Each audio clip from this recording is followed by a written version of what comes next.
The phone buzzed on the kitchen counter, its screen flashing a name that sent a jolt through my chest. Lila.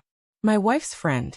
The notification glowed in the dim morning light, a single line that made my coffee mug tremble in my hand. Hey, are you free tonight? Just us. My pulse hammered, not from excitement, but from the gut-punch realization that something was unraveling. Something I'd been too blind to see. The apartment smelled of burnt toast and last night's argument, the air thick with unspoken words. I glanced at Sarah's empty chair, her coffee untouched, and felt the weight of her absence settle like damp fog. For weeks, Sarah had been a ghost in our home. She'd slip in late, her laughter reserved for phone calls with her friends, her eyes darting away when I tried to meet them. It's just stress, she'd say, her voice clipped, like she was reciting a script. I'd nod, swallowing the unease, convincing myself it was temporary. But the silences grew heavier, the kind that hum with secrets. Her friends, Lila, Jess, and Mia, had become her orbit, their group chats buzzing like a hive I wasn't invited to join.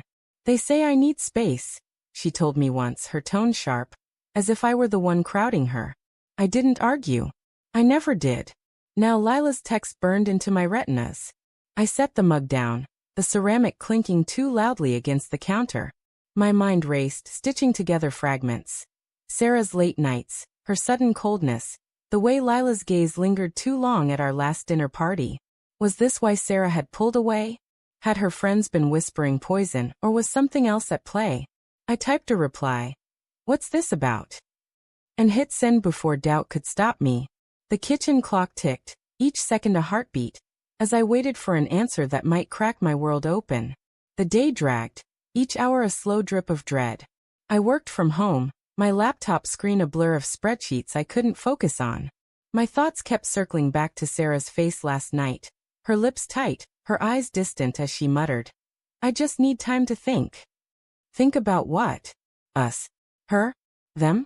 The apartment felt too small, the walls pressing in, the faint scent of her lavender perfume lingering like a ghost. I checked my phone obsessively. Lila hadn't replied. By evening, I was a mess of nerves, my stomach churning as I paced the living room. The city outside hummed, car horns, distant laughter, the clatter of a street vendor's cart. I stood by the window, watching the streetlights flicker on, their orange glow pooling on the pavement like spilled paint. My phone buzzed. Lila again. Meet me at the Rusty Anchor. 8 p.m. Please. No explanation, just urgency. I stared at the words, my chest tight. This wasn't just a friendly drink. It felt like a trap, or a confession. I grabbed my jacket, the leather creaking under my grip, and headed out. The bar was a short walk, but every step felt like wading through molasses. The air was crisp, carrying the tang of autumn leaves and exhaust. My mind churned. Was Lila testing me? Was Sarah behind this? Or was I paranoid? Seeing betrayal where there was only misunderstanding? I wanted to believe the latter, but the knot in my gut told a different story. The Rusty Anchor was dim, its air thick with the smell of stale beer and fried onions. Lila sat at a corner booth, her dark hair catching the neon glow of a Budweiser sign. She looked up as I approached, her smile nervous, her fingers twisting a cocktail straw. You came, she said, her voice low, almost drowned by the jukebox's croon. Yeah, I said, sliding into the booth. My throat felt dry, the words sticking. What's this about, Lila? She leaned forward, her eyes searching mine, and I noticed the faint tremble in her hands. I've been meaning to talk to you, she said. About Sarah. About us. The word us landed like a stone in my chest. I waited, my breath shallow, as she continued. She's been different, hasn't she? Distant. Cold. It's not just you noticing. I nodded, my jaw tight.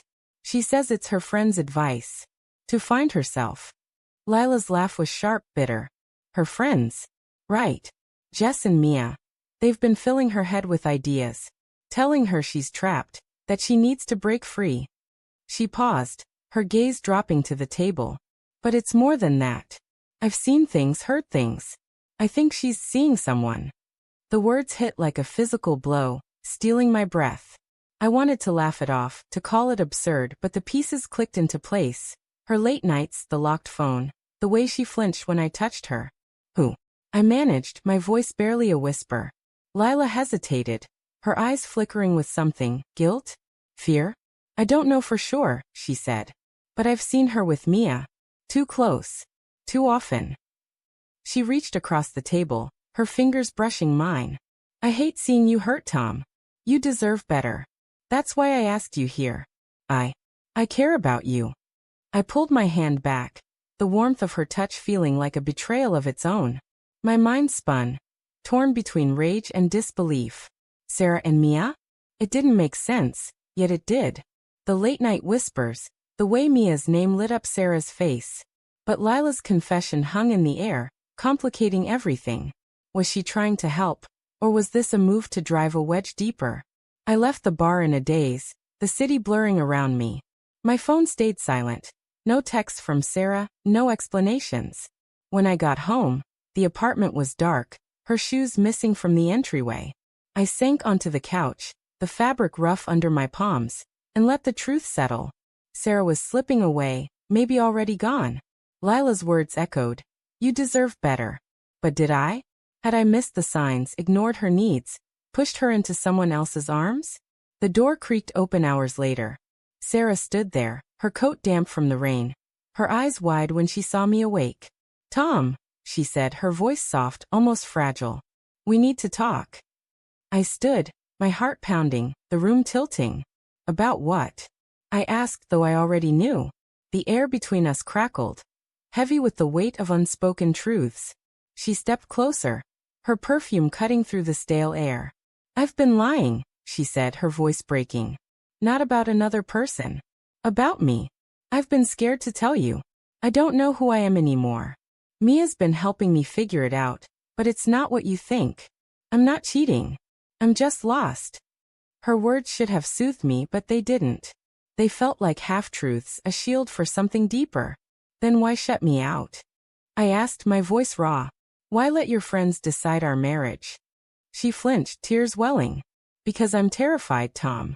Terrified of losing you, but more terrified of staying and not knowing myself. I wanted to hold her, to fix it, but Lila's text flashed in my mind, a seed of doubt I couldn't unplant. And Lila, I said, my voice hard. She asked me out tonight. Said she's worried about me. What's that about, Sarah? Her face crumpled, shock and betrayal flickering in her eyes. Lila, she whispered. She told me to give you space. Said you needed it. The realization hit us both, Lila playing both sides, sowing discord for her own gain. Sarah's hand reached for mine, trembling. Tom, I didn't know. The room spun, the truth shifting beneath us. Sarah wasn't cheating, but trust was fractured, manipulated by someone we both thought was a friend. We stood there, hands clasped, the rain drumming outside, knowing that whatever came next, forgiveness, confrontation, or collapse, would redefine us forever.